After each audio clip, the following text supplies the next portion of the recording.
ইশার সালাতের পরে 100 বার পড়বেন। পড়েন সবাই, আল্লাহুম্মা সাল্লি আলা সাইয়্যিদিনা মুহাম্মদ সাল্লাল্লাহু আলাইহি ওয়াসাল্লাম। কয়বার? 100 বার।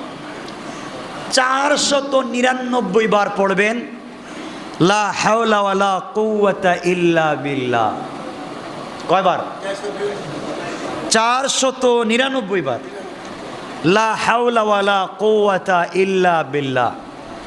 আর একবার 500 পুরাবার জন্য একবার পড়বেন লা হাওলা ওয়ালা কুওয়াতা ইল্লা বিল্লাহিল আলিয়্যিল আযীম। এই আমলটুকুন যদি, আর কিছু লাগবে না, শুধু এতটুকুন যদি করি, যতগুলা বিপদ বলছি আল্লাহ রসুল বললেন ইমানের সাথে যদি কেউ চালাইয়া যায় 40 দিন যাবে না, তার বিপদ দূর হয়ে যাবে ইনশাআল্লাহ।